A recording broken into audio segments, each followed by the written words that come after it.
Even though I had done really well as a player, I hadn't done very well in terms of, being a leader and actually carrying my team.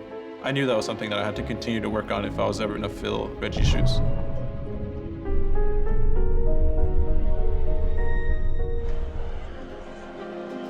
Bjergsen came over to North America for the start of the 2014 season, and he immediately jumped into the most popular brand in North America, which was Team SoloMid. He had really big shoes to fill. I was super excited because European mid laners at the time were considered the elite, the very best, and this was the first time I think that one of them wanted to come to an NA team. When I first joined the LCS with Copenhagen Wolves, it was mostly just a way to kind of get away from school. I didn't have the best school life. I wasn't happy, and then it wasn't until I came to TSM that, I started thinking less about just staying in the league and more about being a champion. The community knows, and I know, and everyone within our organization knows that my goal is to not do well within our region, but it's to do amazing within our region and to win worlds.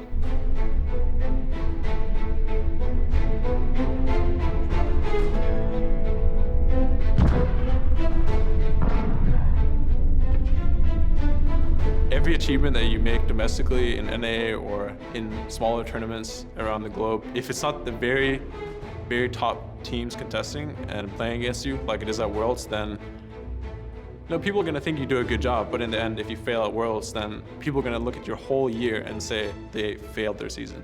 Hello and welcome to Day 1, Week 1 of the 2014 North American League Championship Series. CSM, they go in deep. The Cyclone's going to be hitting good. Bjergsen finds himself a double kill in the fight. Another kill. When we picked up Bjergsen, we were really, really good for a certain time. Bjergsen was able to make more plays around the map because he opened up new opportunities, and he just played super, super well. Solus there on the back. Oh my God! Oh, quadra kill coming in from Bjergsen! TSM is still going strong and inching closer to the record for the longest winning streak in the North American LCS. Whoa! Wait a minute! Back and forth! What just happened? I have no idea! That was awesome. That year was the first time that both Europe and the world heard who Bjergsen was as a player and what he was capable of. We go from last place to first place, where Team SoloMid is looking to extend their 11-game winning streak. Bjergsen, again, is leading the NALCS in kills. It's time to name the 2014 North American League Championship Series Spring Split Most Valuable Player. The MVP award goes to TSM's Bjergsen. And all of a sudden, we were crushing everyone. Everyone was talking me up and hyping me up, and it really inflated my ego, so I just didn't take everyone's criticism as harshly as I should.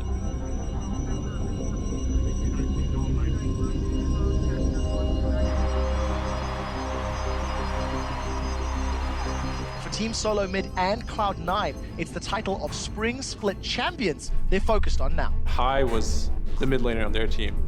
He was a polar opposite. Loan from TSM, the trophy. That's in the eyes for Cloud9. They want #1. They're going to be taking game #1. High will get a save. It will be game 1 in 38.5 minutes. You have the feeling that Cloud9 never once felt threatened by Team SoloMid.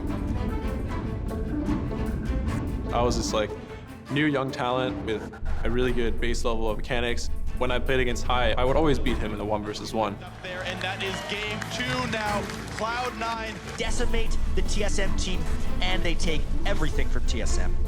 They were making all the right plays. They just looked like they got out team-fighted. He was a really smart player, a veteran. The battle, especially the back line. Wild Turtle gonna be locked up. 2 kills, make that 4 kills, make that almost everyone going down. Cloud9 gonna end the series 3-0. They're gonna take down the Nexus, and they're the North.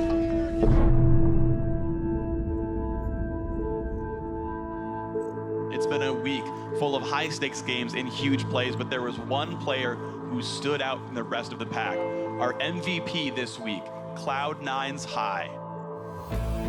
Losing to him was a big oh, I beat this guy in a 1 versus 1, but that doesn't matter because it's a team game, and he was able to lead his team to victory, and I wasn't. So it was a big eye-opener for me.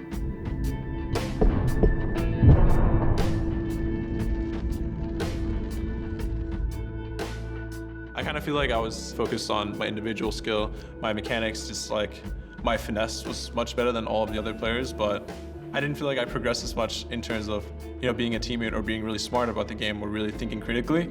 I think losing to High was really where it clicked for me that I need to start focusing on all of my weaknesses rather than just continuing to try to win against lesser players off my strengths. I just knew that if we were gonna win like a spring, a season, win at world championships, then I would have to develop those abilities to be able to carry my team.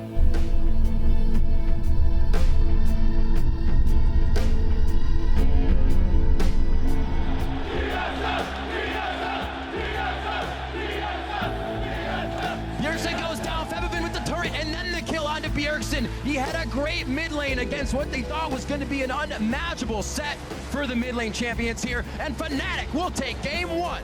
There's a word we use called tilted, which is where we feel very emotionally uncomfortable or unstable. When there's a lot of pressure on you, you just don't really play the same way you do in practice, or you don't play the same way you want to.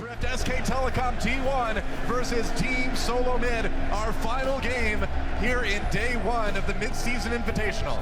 Oh, Chilling Smite, Santorin in a lot of trouble here. Lust.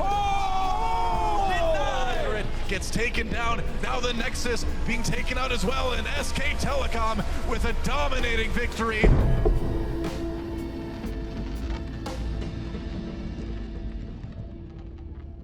Bjergsen had a really good way of playing the mid lane in 2015, but it was also very demanding on the rest of his team. Bjergsen was really good at freezing the opponent in a dangerous spot. And he would get the opponent there, and he'd almost always be able to either deny the enemy or kill him. And pretty reliably, that was giving Bjergsen advantages.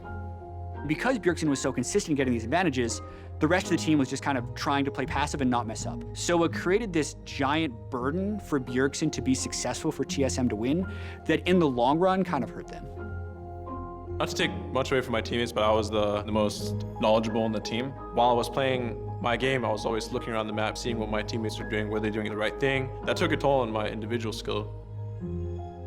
In my eyes, as someone who really wanted to win, the only way that I could see that was rebuilding the roster and starting over again.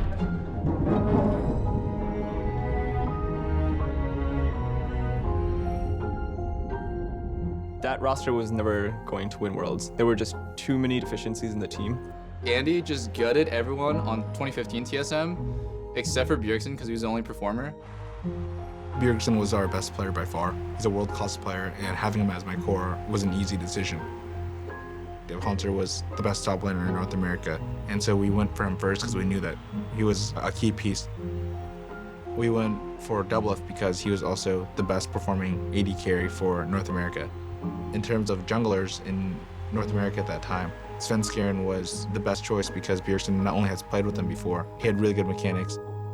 We went Yellow Star for support. Not only was he the most famous player for Europe, but he was also the world-renowned shot caller. We wanted Yellow Star to be the main shot caller.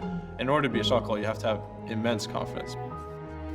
I think one of the big theories behind TSM's rebuild was to get someone else who had a large amount of star power and playmaking ability and just put him in the same game as Bjergsen, so that even if Bjergsen is demanding a lot of resources, this other guy will be too, and they'll be able to kind of work together, and if one person focuses Bjergsen, then the other guy will shine.